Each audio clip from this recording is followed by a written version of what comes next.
All is well in this moment. My favorite quote of Louis Hay, and it reminds us to stay present in this moment. Don't be in the past, don't be in the future. It reminds us to stay in this moment. And I saw that a lot of people go to suffering a lot. Why they suffer a lot? Because they are not in this moment. They are too attached to people, feelings, places, everything. There is a so big attachment. Hello, my beautiful people from all over the world. Today, I will have one beautiful guest, Reiki Master Teacher Frans Stiene. Let me introduce myself first. My name is Tanja Zivkovic. I'm from Belgrade, and I'm Reiki Master Teacher, Reiki Usui, and Kundalini Reiki Master Teacher. I practice Theta Healing, and I'm creator of the program, Mastermind program, which is called Self-Confidence is a Key. And we will start in February this program on Serbian language. Hello to all of you. Now I'm waiting for Frans to make a request to be in this live. It's my third live on English language, so if you don't understand something, tell me. I will slow down, I will explain, but I hope you will understand everything. So, hello to people all over the world. Hello, my beautiful people.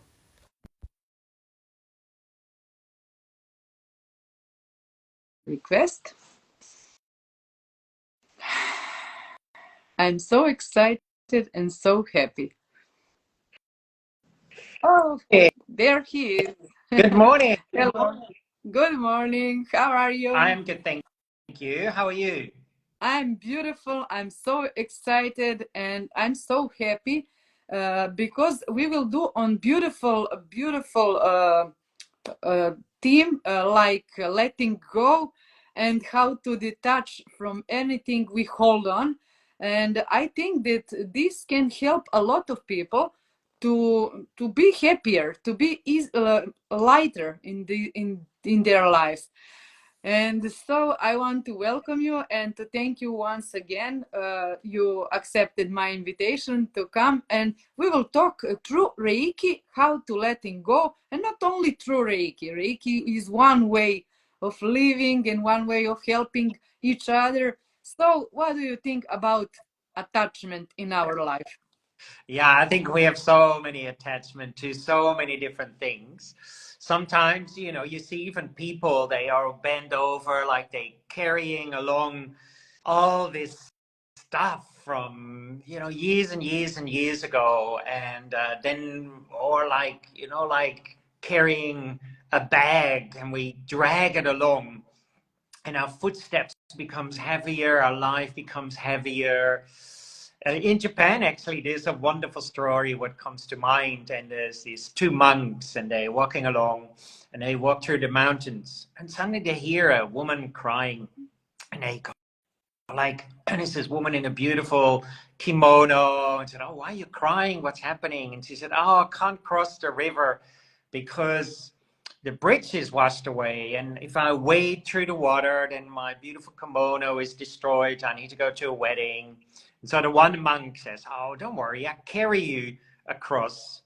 And the other one says, "No, no, no, we're not allowed to touch women." He said, "No, no one noticed. We're here. Who cares?" So he puts the woman on his shoulders and carries across the water. And the lady is super happy. "Oh, thank you, thank you." And the two monks walk away. And an hour later, the one monk says to his friend, "How could you carry this woman?" And he's really angry. "We're not allowed to touch women in our Zen temple." And the guy goes, "Carry the woman?" He said, "I put her down an hour ago. It's you who still carries her." And this is often what we do.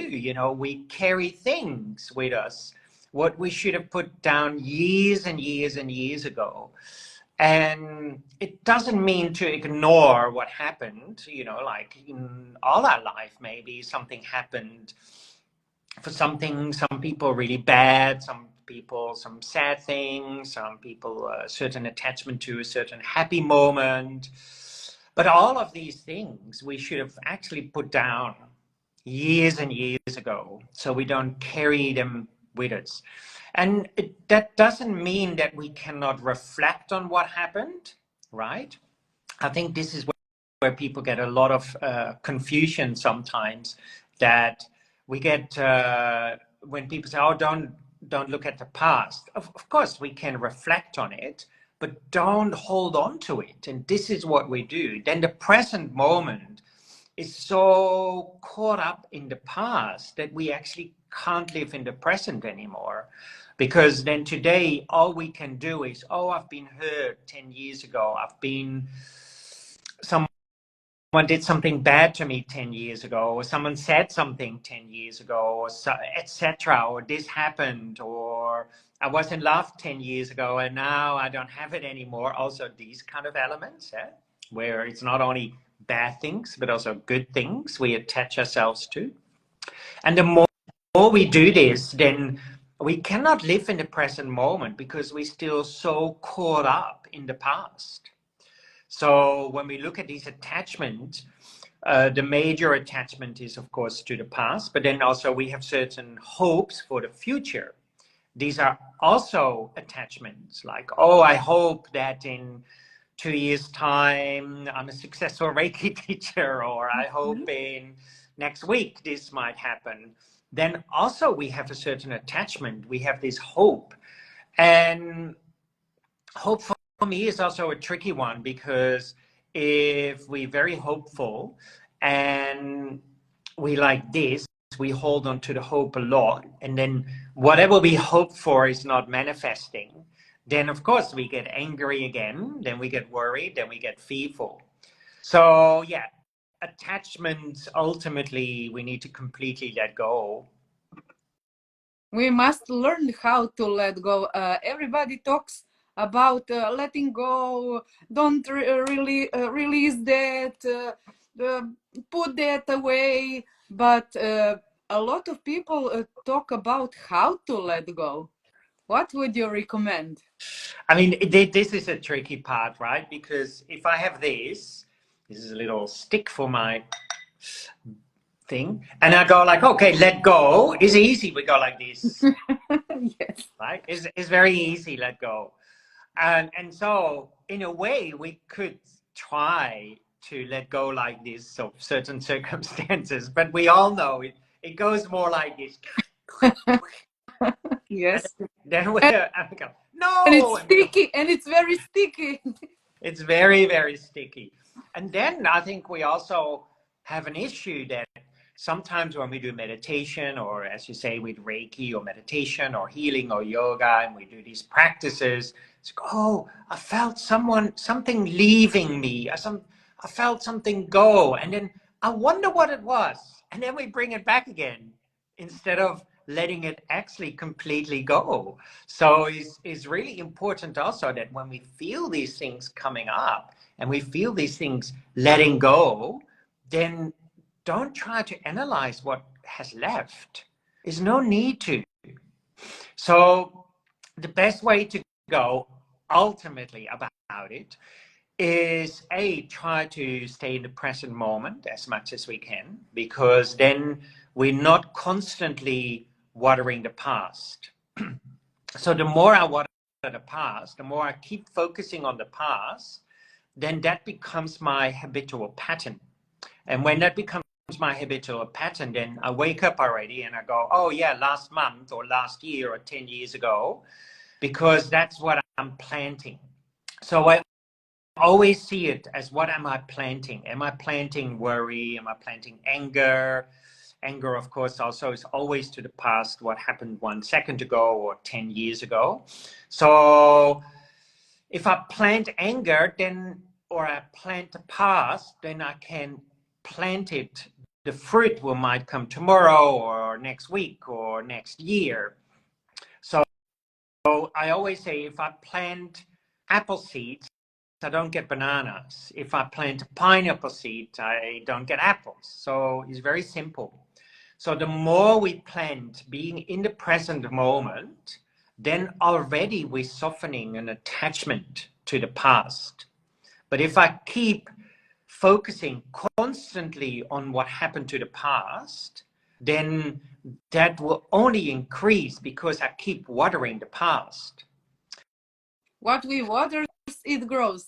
Absolutely. So therefore, the first point of call really being in the present moment. And we can do that through very specific meditation practices like grounding, centering. That is another really important element, that we right here in the now, what means being centered and grounded. In Japanese, they often have something called Shinshin Kaizen. And Shinshin Kaizen means mind-body harmony. Because your body is right here. My body is not in the past. My body is also not in the future. So my body is right here. But my mind is most of the time in the past or in the future. So there is no mind and body harmony. So therefore, if I focus on my body, so this is why, for example, in yoga, asanas is really important. We do a posture that helps us to stay in the now, in the present moment. When we do Tai Chi and we focus on these movements, it helps us to stay in the present moment. When we do hands-on healing in the system of Reiki, if we do it correctly, because hands-on healing is a little bit more passive, then if I focus on my hands, I stay in the present moment. Then I'm watering present moment. I'm not watering past. So that is one element of helping us to let go of these attachments. Then I think there is another great way of doing this also, and that is being more giving in our daily life. So that could be something what you have in a house. So maybe someone comes in and said, Frans, I really like this glass. And, well, you take it. So that's one way, because then, this is mine. This is my glass. This is my singing bowl. This is my jumper. And maybe someone says, oh, this is great. Try to give it away. See what happens. Right? So that also softens certain attachments. Giving love, giving kindness is also softening these attachments, right? So, for example, maybe we're angry with someone and we say, oh, that person doesn't deserve our compassion or kindness. Then there is an attachment. But if then I start to be kind to that person, then my attachments also dissolve. So also with money, sometimes we become very attached to money. So also a way, even if we don't have money, for example, I had two Tibetan friends staying with me last year, end of last year. I've met them 27 years ago, and finally I saw them again. After 27 years, I was friends with them when I lived in the Himalayas for a year. And they have nothing. They still have to carry water to their house. I said, his name is Pemba. I said, Pemba, what do you do when it rains? Oh, then I have one hand an umbrella and one hand. I said, you don't have a rain jacket? No. I said, oh, here's my rain jacket. So I went 3 times through my cupboards and giving these clothes away. And yet they have nothing, and yet they give things away. It's amazing. Yes. I remember when I was living there, and it would be lunchtime, and suddenly I would knocking on the door, and there was Pemba or their wife Tomo standing with food. They had no money, they had nothing, and yet here is our love, here is our kindness. So all of these help us to soften our attachments, to let go. So if we say, I hear this a lot, just let go, but that is tricky. This is really tricky. You said so we need. Soften our attachments, because we're trying to let go, but we don't do softening of attachments. No. We want in this moment to attach from everything. Yeah. But there is the process, and sometimes we think, okay, I don't have that attachment, and a few days later we see, oh my God, here it is again. Absolutely. Because we think we let it go, but it is here. Yeah, it's like a yo-yo, right? Yes. It goes and it comes back again. Yo-yo of letting go. Yeah. So therefore, we need to cut the string of the yo-yo in reality. And the biggest string of all is really I, me, mine. And how can we, with Reiki treatments, how we can work on detachment? For example, we have some relationship a few years ago, and we dream about it, we think about it, we wrote about it, we go to the therapy about it, and we think, okay, I finished it, and we see, oh, no, not again. Yeah. And how we can do with Reiki, because we have strong energetical connections with that person, how we can let go through Reiki, for example. So, I mean, this is, really the biggest thing is the concept of I, me, mine. And, if we really look at, for example, the system of Reiki, in Reiki 2, there is a phrase, Honsha Seishonen, mantra, phrase, symbol. And if you translate that traditionally means my original nature is right mind. And what this means is right mind in Japanese means actually sometimes also said no mind. Of course, we have a mind, but it means no attachment to I, me, mine. Because if we look at where is this I, then I cannot find it if we really investigate, right? We say, yeah, but there is Frans. But Frans, I didn't came out of my mom and said, hi, my name is Frans. There was a label my mom gave me or my dad. So now I identify with the name Frans. I've become labeled. And then a label with the idea of a man, or a label with tall or short, or glasses or not. And this becomes our identification. And then if someone says something, oh, Frans is not kind, the I feels hurt, right? Or Frans looks strange, and with the I feels hurt. Or if someone wants this glass and they say, this is mine, this is my glass. But the other person who maybe sits here has the same glass and says, no, this is my glass, but it's just glass. So we get caught up in these ideas of I, me, mine. So the whole system of Reiki ultimately is about softening that concept of I, me, mine. And then here's something interesting, because we often hear the phrase also, let go of the I, or let go of the ego. And then we think, okay, how do I get rid of the I? But if we investigate, if we really truly investigate, then we cannot find the I. So we say, I have to let go of the I, and yet we cannot find it. So how can we let go of something that is not there in the first place, right? Yes. So therefore we have these ideas. So the most important thing is softening this I, me, mine, and then realizing ultimately one day that there is no I, me, mine, that there's just concepts we have been created in society. And therefore it's a little bit seen as like a wave in the sea. We see the wave, and we see the wave as something very separate from the sea. But that is not true. So we see ourselves as very separate from universal energy. But that's not really true. We're just like a wave. We are already universal energy. We're already interconnected. We're not something separate. We're just a temporary idea of the wave.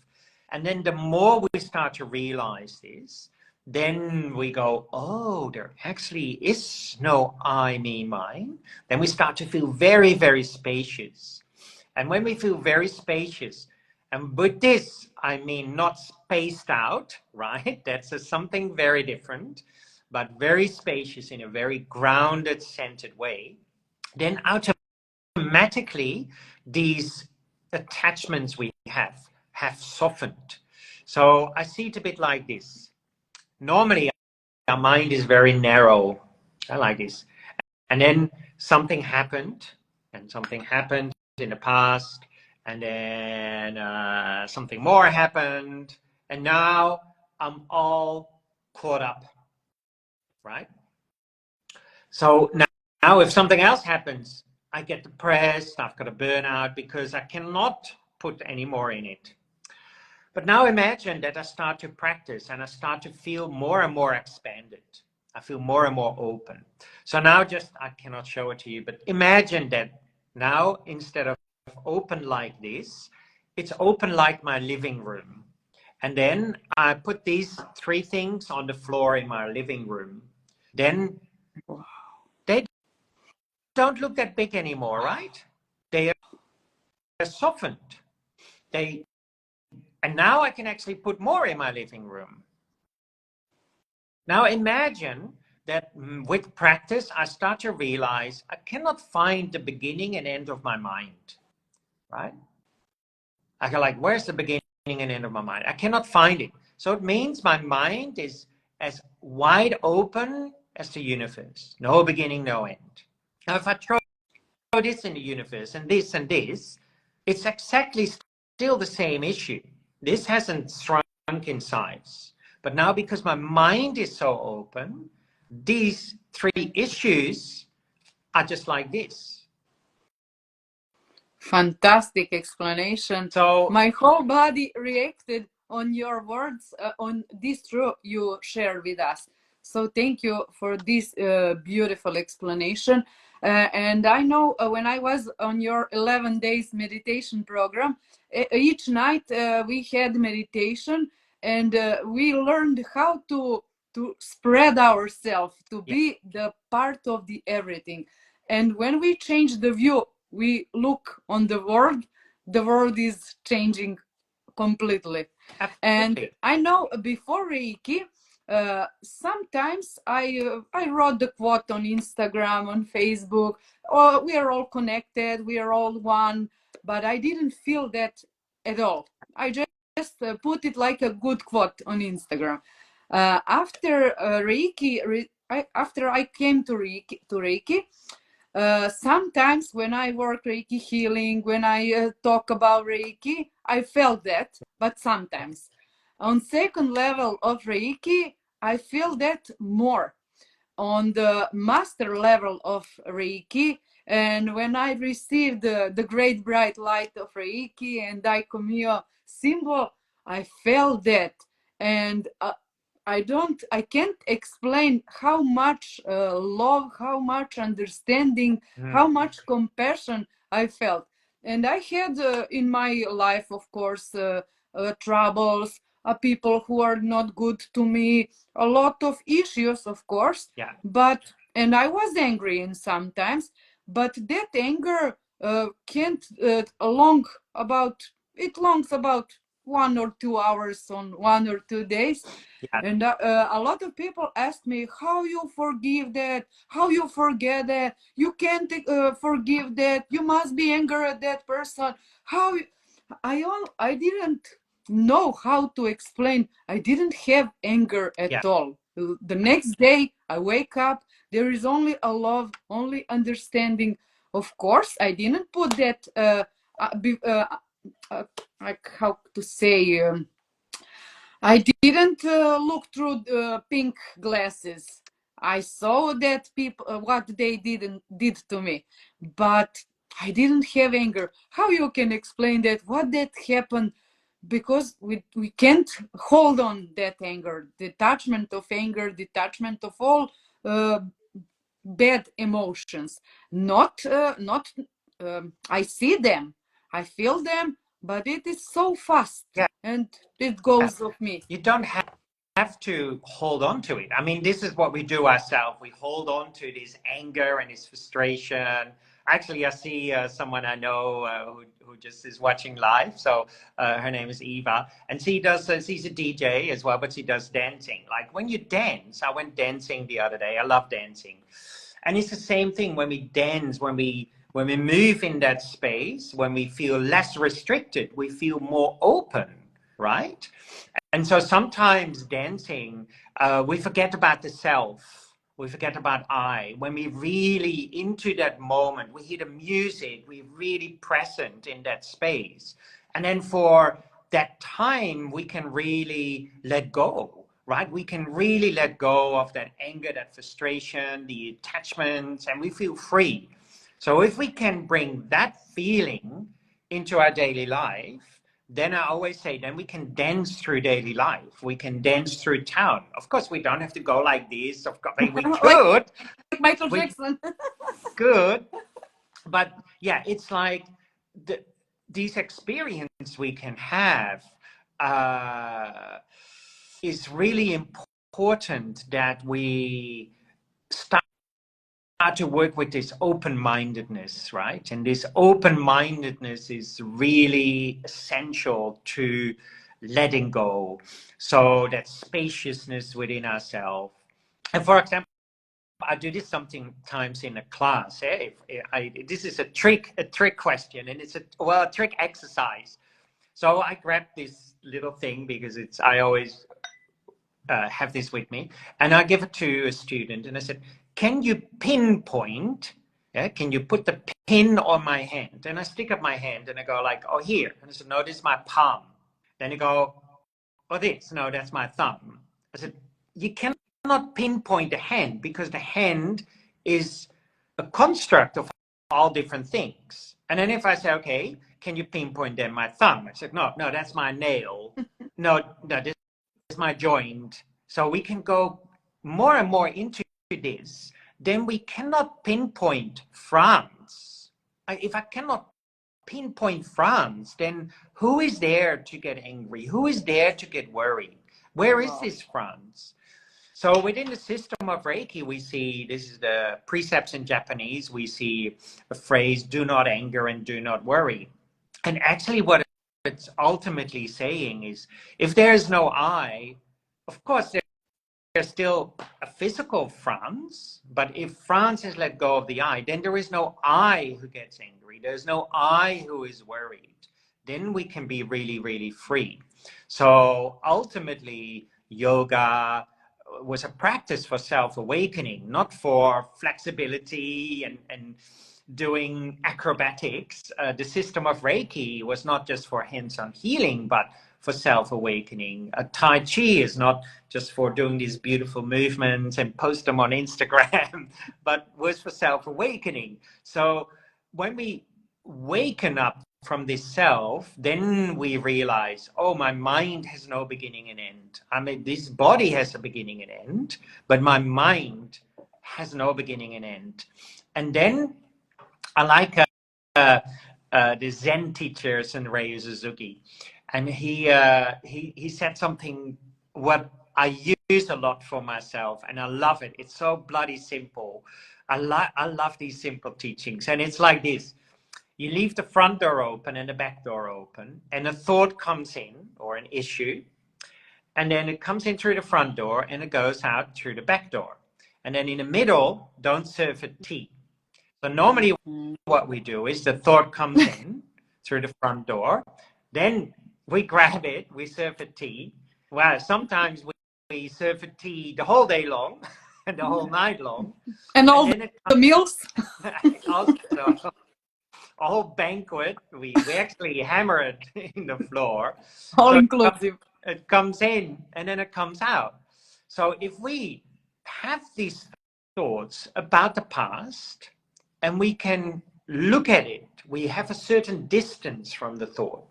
We can look at it and go like, okay, I'm not touching the thought. So we train ourselves not to touch it. You know that song when I was young, don't touch it. So it's like this.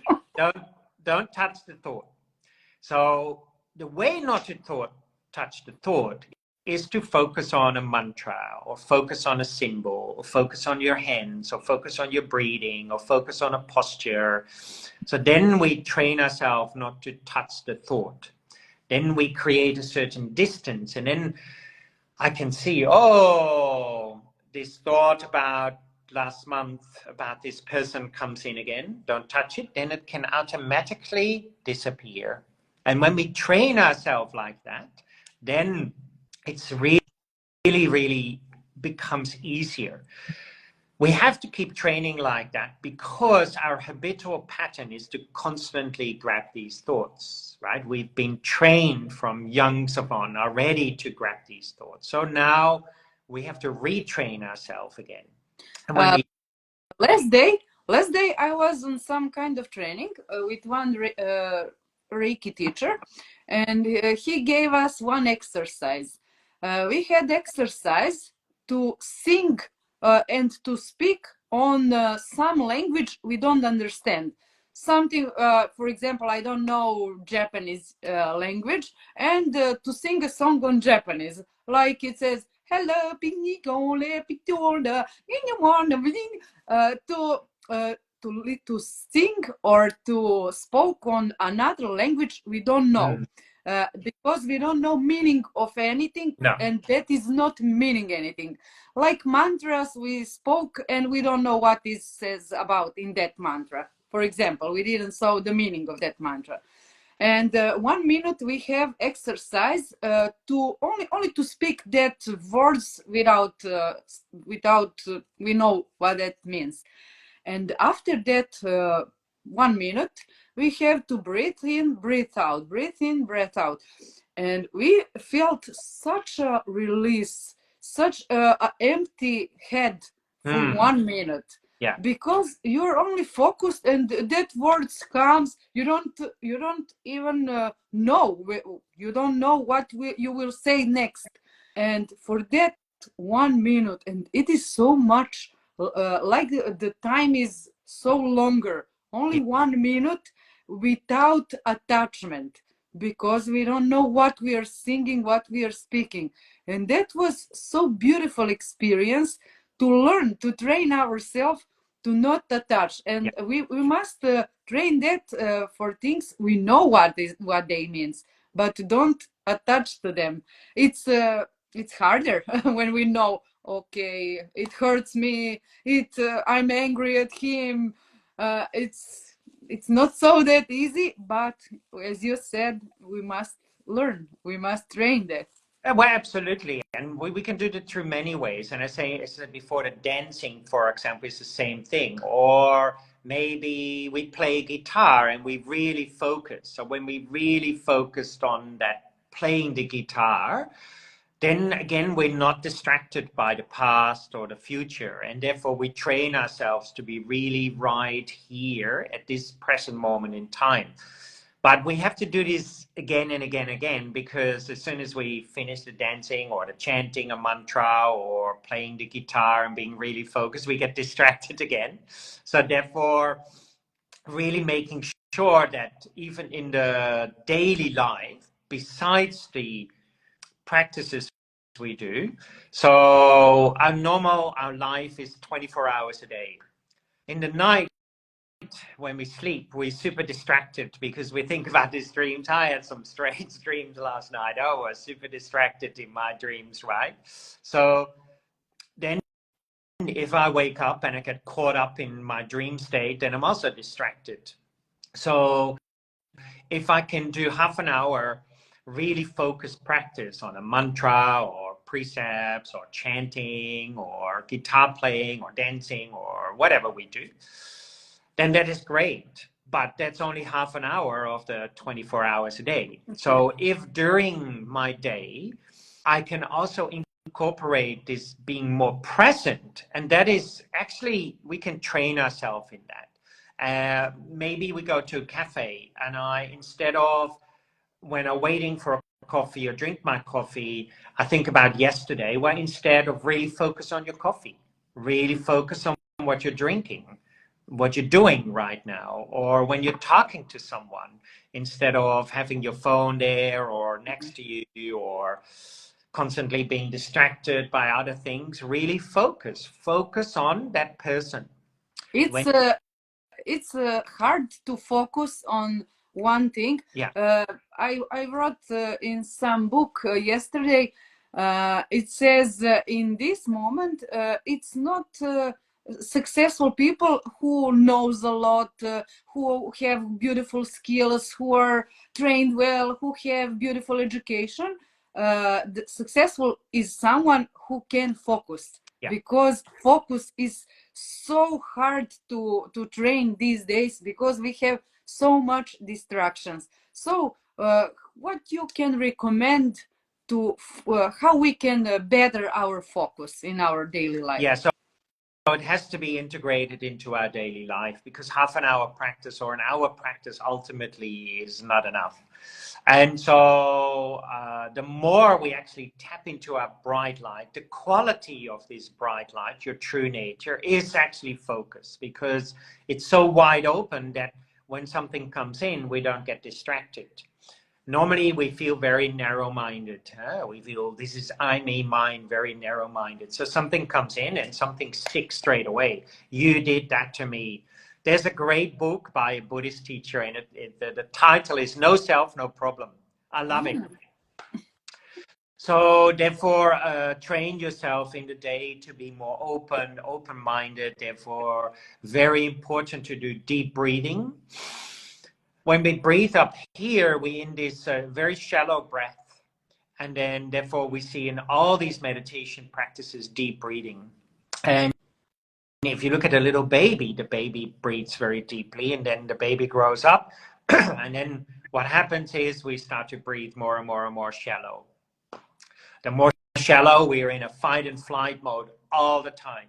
We very like this deep breath, very expanded, very open. So that is one thing. Constantly, oh, how is my breathing? In the beginning, that needs a lot of effort. But after a lot of effort, then it becomes again naturally, like how we naturally are. A baby naturally in the beginning is not distracted by all these things, right? Baby is naturally breathing very deeply. But then when we have issues, we grow up, mom and dad say certain things, society says certain things, etc., etc. So then we become more and more constrained. And then we feel maybe afraid to dance, or we feel afraid to be kind and open in our daily life. And that therefore creates even more closeness. So train yourself to be open to people in your daily life. In the beginning, that might be a little bit difficult. Good morning, how are you? Very simple things. Can I do something for you? Hold the door open. Focus when you're at work. Try to focus as much as possible, not being distracted. Hard these days because we get so distracted by Instagram or Facebook, all these other things. When we're reading, try to be really focused. In your relationship, try to focus on your partner. Be really present. I think this is an issue also I see a lot. I teach all over the world. This is my 24-hour day job, right? And I see how in relationships people are so unfocused with each other. I like to go out for dinner, and then you see a couple sitting and they don't even talk to each other. They just stare off in nothingness, or they on their phone. And I go like, wow, they're not even present with their partner. They're not even present with themselves. They're not even present what they eating. They're like this. Oh, honey, nice. Huh? Yeah. Yes. So this is how we can retrain. We have to retrain. We created the habit, right? Because we all know when we had the phone, what was stuck to the wall, we didn't have it. We still had conversations with strangers in the train, with people when we were having dinner or in a bar. Now this is softening. We don't have this anymore, right? We this disappearing.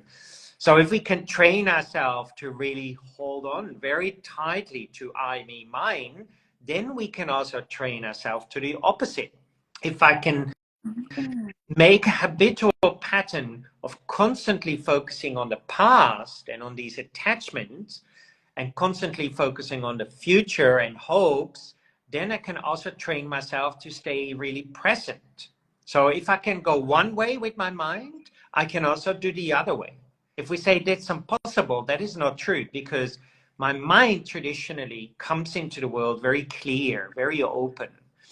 So I've trained myself to be distracted. So if I train myself to be distracted, I can do the opposite. I can train myself to go back to my natural state of focus again.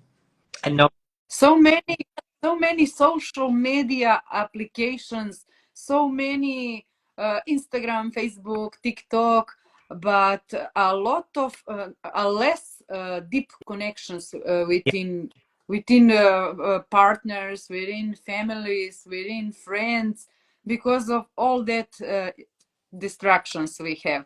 yeah. So, what we can do more to improve our present in our life, to be more present and to be more present in the lives of others? Yeah, so for example, do a 10, 20, 30-minute meditation on focusing on a mantra, for example. And then also we have to be very careful for this. So for example, there are some simple mantras like A, O, U, E, I in Japanese. A, O, E, A, O, E, A, O, E. You breathe really deep from your belly. In Japanese, it's called hara or tanden. Really feel this. But then sometimes what I see when people use these mantras, then they also become by route in English. And then they go like, away, away. Now they're not focused anymore. So sometimes we have to recheck with ourselves.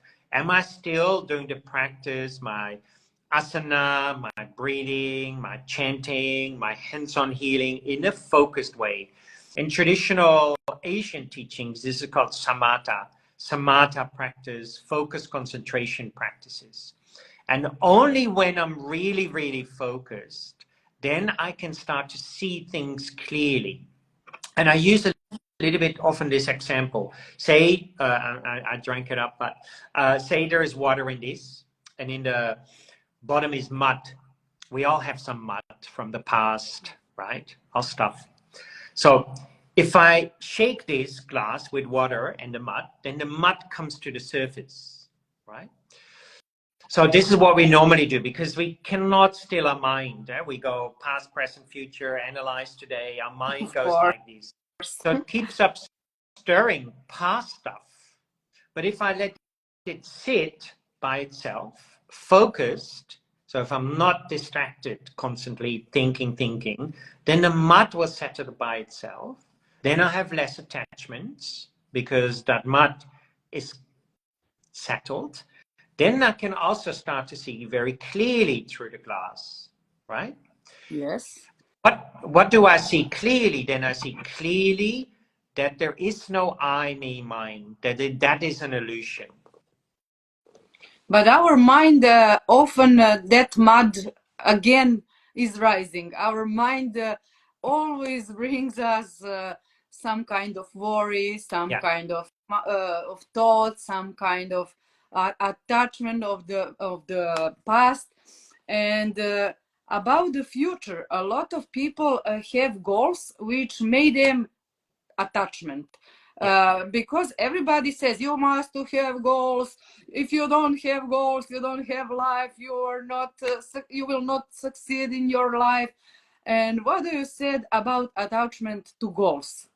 Yeah, I think this is a tricky. We see this a lot these days. Also a lot of in social Yes. media. These, and then what the problem is when we really set an attachment to a goal, and it doesn't eventuate. Then I can't do it. I'm not good enough. Then we angry. Then we angry with the practice. All of these kind of elements. So, for example, I normally book about a year. I used to do before COVID 2 years ahead, but now I do again just 1 year my classes. So of course I book something in the future. I book a venue next year, etc. But then I can let it go. I don't have to constantly think about it. So this is for me a bit similar in Japan. Often they compare it with a bow and an arrow. So if I aim at something in the future, then what I have to do, I have to aim it with my bow and arrow. If I aim on my lamp there, then I hopefully hit the lamp. If I aim on the door, then I hit the door. So again, what is my aim? Is my aim attachment, worry, fear? Then that's where I'm going to. If it's letting go of the eye. So aim is really important. But then I have to let go of the arrow. And then I can relax. In certain, in Bhutan, they also have bow and arrow competitions. And when, after they've released the arrow, sometimes the person who does it, they do a little dance, or they do something completely, because then they're not so focused on the goal. They have let go. I shoot the arrow and now I can let go. It's done. It's And interesting you said about that, because in some football games I saw sometimes the goalkeeper, when there is penalty, he's dancing, he's moving, he's making some moves uh, to concentrate and to let go the expectations. Will I keep this will I keep safe this penalty? Will all be good? And yeah, they said some ritual dances, and I think that helps our mind to release and to be present. to settle and to be present. And indeed, I see here someone say, yeah, it takes a long time to learn to let go of these goals. And, you know, like some people say, Frans, you're very successful. How have you done this? I remember I moved from Australia 6 years ago to Holland. And then I went to a new accountant, and accountant said, Frans, so what are your goals for this year and what are your goals for the next 5 years? And I go like, I have no goals, because also for me, I feel is the more goals I have, the more expectations I create. And again, if in this moment, this present moment, I planned love, kindness, openness, caring, a good attitude, then that will manifest in the future. So in Japan, there is a wonderful saying. If you want to know what happened in the past, look at the present moment. Because the way you are today is what happened in the past. It's a fruit from the past.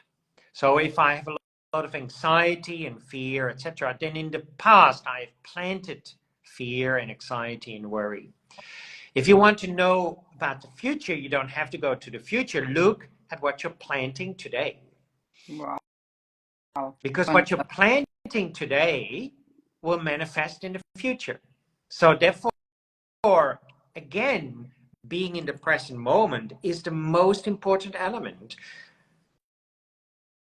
And therefore, concentration, not getting distracted by the past all the time, not really always projecting to the future, because then we're missing this moment. Actually, I just spoke to a friend, and she said, I fainted on Wednesday. And she said, I don't know what happened, maybe something with my brain. The other day I spoke to someone, and their brother of beginning in the 40s just dropped dead. So we can project all these things to the future. They might not even eventuate. And the more I focus on the future, the more I focus on the past, I completely forget to live in this present moment.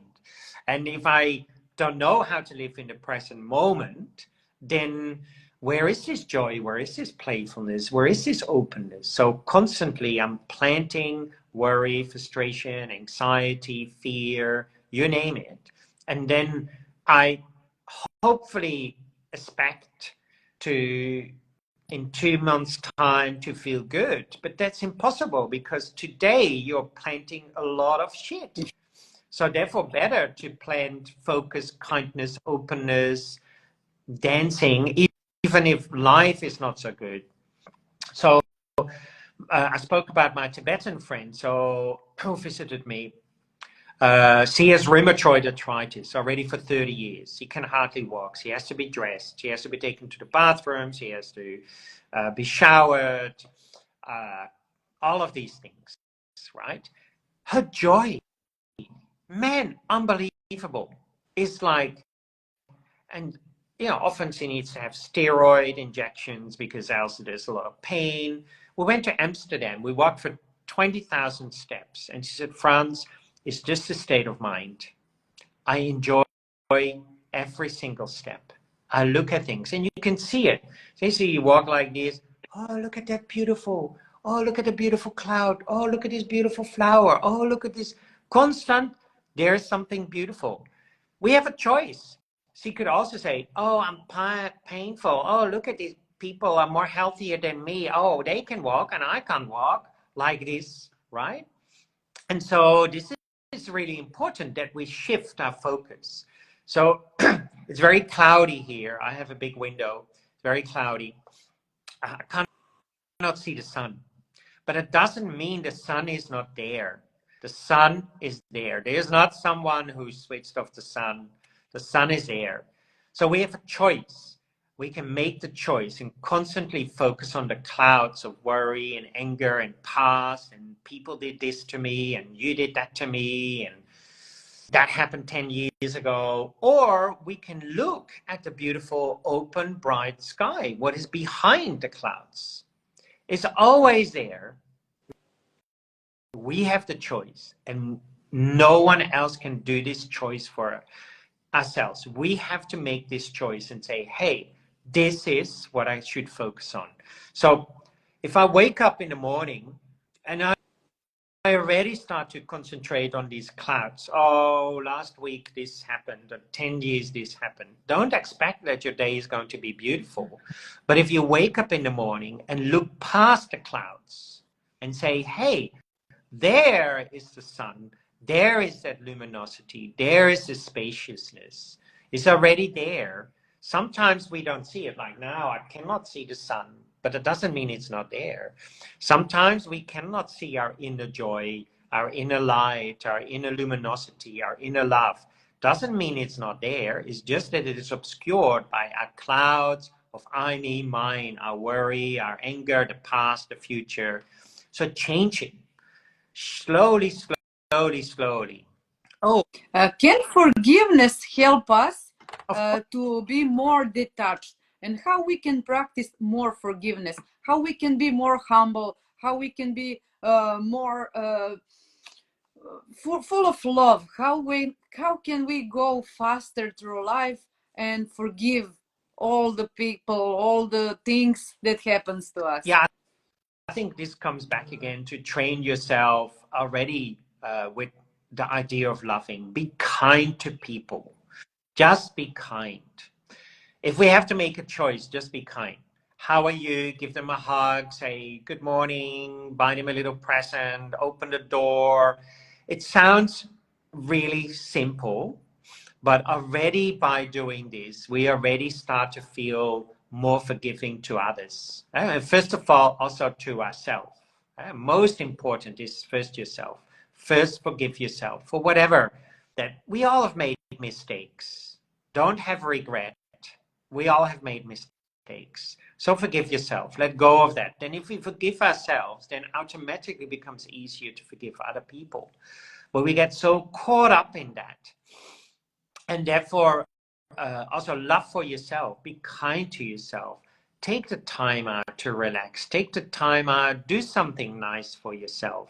Go and have coffee or take a little break or go to the movies or do a nap. And I hear people say, yeah, but I have to work. Also in your work, see it more light, see it more open, see it more playful, see it more joyful. You can walk into the door of work like, oh, fuck, another shit day. Then your life is going to be destroyed soon, right? Because you're going to go to work like this. But if you go to work like, oh, I'm making the best of it. I know the boss is an asshole. I know this is, excuse my language, but this is true. This is what we all think. I know it, but I'm going to embrace it. I'm just going to be kind. Morning, boss. Already changes. Simple little steps. It doesn't, I think sometimes also we think the practice of letting go or a spiritual practice needs to be difficult. Yeah. I don't know why we have been believed into that, but actually it's super simple. Just be kind. Just be open and loving and kind to yourself and other people. Not that difficult. Thank you. Thank you, Frans, for these beautiful words, for these beautiful explanations. And if somebody has questions that you can ask me, Frans, or now while live is here. And which book of yours will you recommend All to us? of them. No. Of course, but which one can help us improve letting go, Um, for I, example?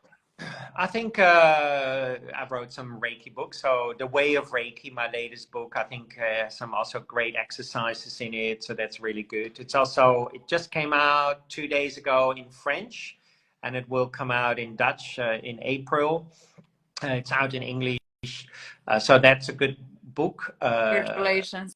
So thank you. So yeah, these kind of things. And I think also for me personally, I really like, yeah, I'm not saying that there is not good modern teachers. I'm not saying that. But for me personally, I really like to read books by the Zen masters who or Tibetan Buddhist teachers who really have this direct experience of that luminosity, of this openness, of this compassion and kindness. And their language is so clear and so direct. Like the phrase of Senrei Suzuki, leave the front door open and the back door open, and the thoughts come into the front door and out of the back door, and in the middle, don't serve them tea. Brilliant. It's so simple. And we all can relate to that, right? We all can realize, shit, I give these thoughts so much tea.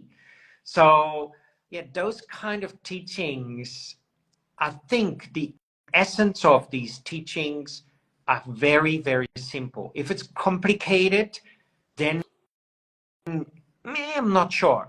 A true nature, like a little kid, like still so playful, still so open, still so loving. The little kid doesn't say that person is good or bad, right? That's been trained by their parents.